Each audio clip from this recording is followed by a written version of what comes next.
How you doing? The Wax Man here. I know you've never heard of me because I have no friends on YouTube. I'm a loser. Anyway, this is a video response to the Pursuit blog here. I just watched a video responding to the Amazing Atheist. Now, one thing that has to be said is that, obviously I fall into the category of, for the most part, being sided with the Amazing Atheists on, obviously, subjects pertaining to religion and whatnot.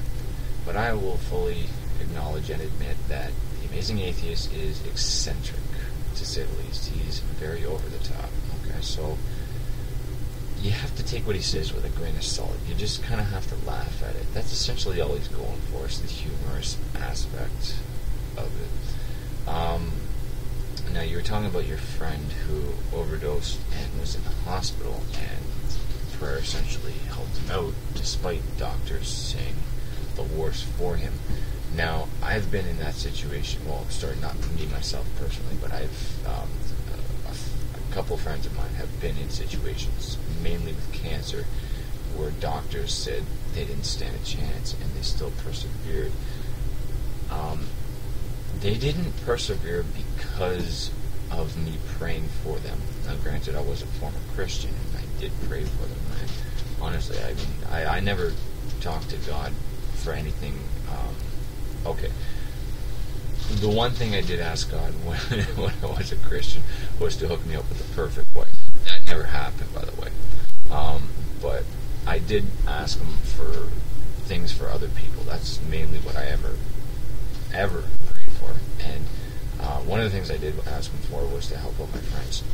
And at the time, it seemed very overwhelming to me that He would help out my friends in the hospital during such dire diseases like cancer. The weird thing is, even as a Christian, I didn't attribute their overcoming of these diseases and their treatments and whatnot to God. When they persevered over this horrific illness, I was just grateful that they were able to persevere. A more personal case would be like my absolute best friend, my brown brother, my South African friend. His mother was diagnosed with cancer, and she was literally given 6 months to live. She's a very, very hardcore Christian. I mean, one of the most devout that I've ever met. She attributes everything to God. And to this day, she attributes her own survival through that endeavor to God.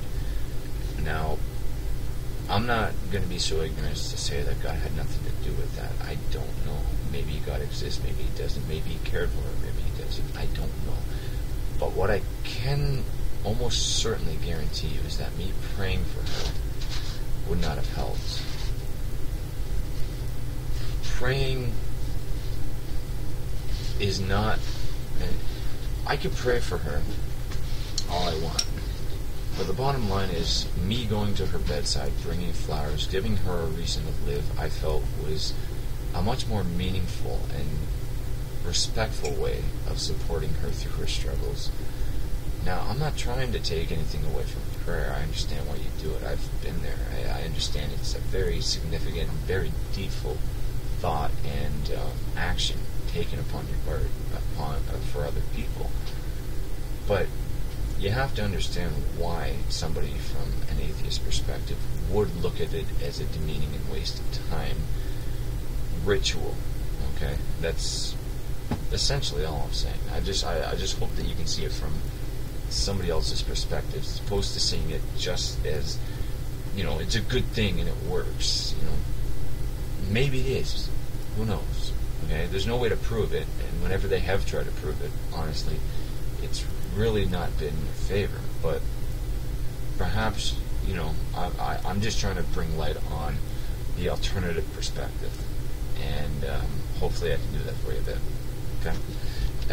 Anyway, you have a great day, and I hope that I never have to pray for you, because I want what's what's best for everybody. Okay? Have a great day.